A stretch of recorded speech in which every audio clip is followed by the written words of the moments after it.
napakabait, Pilipino na. Basta matino ang nagpapatupad. Iyan po ang nagustuhan ko sa Duterte administration. Ako po'y nangangarap na ang Duterte mabalik. Pansinin nyo, noong panahon niya na nakaupo, mga politiko'y takot na gumawa ng mali. Pati pulis, pati sundalo, takot. Aba, biglang, anong nangyari? Ngayon ang mga kurakot mga nakaupo. Bakit ang isang obispo ay sumusuporta sa ganito? Aba, hindi masamang mangarap ng pag-unlad ng pagkakaisa sa bansa natin. Sa edad kong ito, marami na po akong kasagutan dito, mga 30 anyos. Okay, magpapakita. Sa paglalakbay ko po, Hong Kong lang. Ang mga Pilipino, pag nasa Hong Kong, ang babae, hindi nagtatapo ng balat ng FB, nilalagay sa bulsa. Pag naka-red, tigil. Kahit walang lumalakad na sasakyan, walang tumatawid.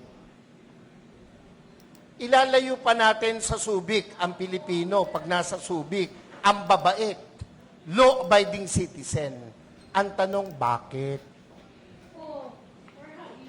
Alam nila kasi, hindi sila paglalaruan, hindi sila bibiruin ng gobyerno sa Hong Kong. Naran po ba kayo? Ang totoo niyan, yung katabi mo, matino yan. Pakisabi mo sa katabi mo, matino yan. Pag matino ang nagpapasunod. Amen po ba? Amen po ba? Nako, kung mayroong napakabait, Pilipino na. Basta matino ang nagpapatupad. Iyan po ang nagustuhan ko sa Duterte administration. Kahit ako po ay isang obispo, pare, alam niyo naman si Pangulo, pag binanggit ang pare, dumudura. Hindi naman ako kasali doon. Ang katwiran ko, hindi naman lahat. Hindi ako kasali doon. Binabanggit ng Pangulo, pera si Bisha Perez. Naran po ba kayo? Ba't ako masasali, kapogi kong ito? Na, biro lang po, pero yun po ang totoo. Noong ako po'y nag-aaral, paborito ko pong guro, may katapangan. Abay, nakikinig lahat ng kaklase ko. Pag ang guro ay napakabait, naglalaro yung mga klase ko. Walang matutunan. Nakuha niyo po bang ibig kong sabihin? Sigurado, ang mabait, ang pinsang buo, katangahan. Pakisabi mo nga sa katabi mo, pinsang buo ng mabait, katangahan.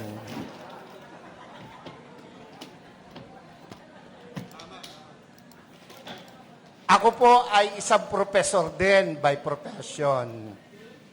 Isa po ako sa kinatatakutan ng mga estudyante. Pag ako po'y naglalakad sa koridor, nauubos ang estudyante. Pag pumasok ako sa pintuan, tahimik, para mga pinitpit na luya ang mga bata. Pero isa lang ang aking sinisigurado, may matututunan ang mga bata sa akin. Kaya po, ako ay kinatatakutan, pero pinakamamahal ng mga estudyante. Naran po kayo. Naran po kayo. Ako po'y nangangarap na ang Duterte mabalik. Yung mga hindi pumalakpak, bahala kayo. Naran po kayo. Pansinin nyo, noong panahon niya na nakaupo, mga politiko'y takot na gumawa ng mali. Pati pulis, pati sundalo, takot. Aba, biglang, anong nangyari? Ngayon ang mga kurakot mga nakaupo. Naran po kayo? Ako, tayo may hindi pinanganak kahapon. Alam natin yan. Bakit ang isang obispo ay sumusuporta sa ganito? Aba, hindi masamang mangarap ng pag-unlad ng pagkakaisa sa bansa natin. Kung hindi tayo magsasalita at kikilos, kung hindi tayo magpapakita ng puwersa, ng lakas, sino ang gagawa nito? No, kung palakpak lang, hindi mo magawa, lalo na sa rally, hindi mo kaya. Yung makasigaw ng Amen! Oy, yan yung matatapang. Yung mga hindi nakikain lang yun. Yung mga ganon, kumain lang yun ng kanin at ulam kanina. Nakakalimutan na. Di. Dapat, ito ang tandaan nyo. Ang buhay natin, minsan lang. Pakisabi mo sa katabi mo, mamamatay ka rin. Sabihin mo, malapit na. Pero, bago mamatay, napakagandang nagparinig ka, nagparamdam ka para sa bayan. Yun ang pinakamahalaga sa lahat. Amen po? Ako po hindi takot, makulong, mabugbog, basta't iparamdam mo yung gusto mong iparamdam. Babae, gusto mo, maganda, mayaman, sexy! Gustong-gusto mo. Sa tuwing nakikita mo, nagpupunta ka ng kubeta. Hanggang kubeta ka na lang. Hindi ka magtatapat, hindi ka magpaparamdam. Pag dumaan na ganon, simulan mo sa kindat. Simulan mo sa dila. Hanggang sabihin mo, crush kita. Hindi ka man tanggapin, at least nagparamdam ka. Mga Bulakenyos, mga kasama kong taga-Caloocan, Zambales, Pampanga. Hindi masama na suportahan natin itong rallying to. Yung iba na pe-pressure ng kung sino. Natural lang yon. Ang nami-pressure sa kanila, siguro nasa taas. Dahil kung nasa baba, hindi nila papansinin. Pero, aba tayong malaya, huwag tayong pa-pressure kahit kanino. Minsan lang ang buhay natin. No, sabi mo sa katabi, mamamatay ka rin. Sabi mo, mamaya lang. Wag.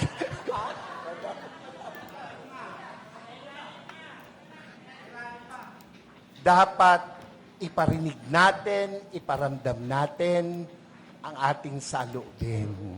We are not against the government. Never. I never will. Lalo po ako. Nakapula nga ako eh. Naran ba kayo? Pero, kailangan nilang makita, kanilang dapat marinig, ang dapat makita at marinig. Gera? Handa ba ang Pilipinas sa gera? Ha? Kurutan man talo tayo sa kurutan. Ilan ang bilyon ang Chino, ilan tayo. Panuntukan, talo tayo. Huwag nilang gawing issue yan. At hindi mangyayaring magkagera. Pilipino pa, subukan nila rito, talo sila. Kung ang laban lang ay chismis, panalo ang Pilipino. Ano? Ewan ko ba sa Pilipinas walang chismosa? Wala ano? Mamatay na sana, Lord, yung mga nagsisinungaling. Huwag nilang gamitin yon na panakot, divert. Yung binanggit ni kapatid tungkol sa ayuda, wala akong question dun eh. Ang question ko ron ay nakakarating ba sa tamang tao yung ayuda? Ako hindi pa nakakaranas ng ayuda. Ewan ko itong mga kasama ko sa harapan. Nakatanggap na ba kayo? Ayuda. Kayo ba'y nakatanggap na? Kaya kayo magrarally, hindi pa kayo nakakatikim. Ako pinagdidiro lang, pero iyon po'y katotohanan. kung iyan napupunta sa tama. Yan lang panahon ni Pangulong Duterte, kino-question ko na ang sana ito'y mapalabas, makuha ng SMNI. Yung binibigay natin sa 4-piece. Ako, yung dole, yung mga tupad na nagwawalis at nagdadamo, 1 oras lang ang naipapile 8 hours. So, walang problema ang gobyerno. Yung nagpapatupad. Naran po kayo. Yung 4-piece, hanapin mo mga nanay, isinasanla yung card. Nangagsusugal. Kung ang binibigyan ba niya matitinong kagaya ng nasa harapan ko ngayon, di hindi nag-yes, bahala kayo. Ako'y nangangarap ng maganda sa inyo, kayo hindi nangangarap. Naran po ba kayo? Hindi ako against dyan, pero dapat tama ang binibigyan. Naran po kayo? Pag dumaan sa politiko, dole, ang magwawalis, mayayaman pa sa amin. Pero naka-uniform, nasa lilim, nagkikwentuhan. Ang pinagkikwentuhan, ganito lagi.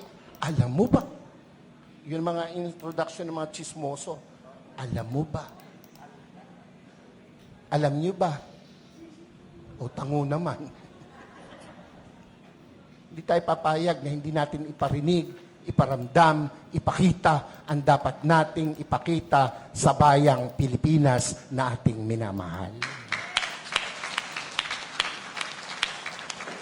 Ako po, kung matetreten sila sa pagtakbo ng mga Duterte, matreten sila. Bakit? Matitino yung Duterte. Ako po, kahit obispo, nung panahong iyan ay lumalaban, ako po'y kasakasama. Ako po'y nangitim. Ako'y inalukan na maupo sa kabinet. Hindi ko tinanggap. Ang gusto ko'y makita siyang namamahala. Kung anong ginawa niya sa Davao, gawin niya sa Pilipinas. At ginawa niya sa Pilipinas. Mabalik yon, ako po ay matutuwa.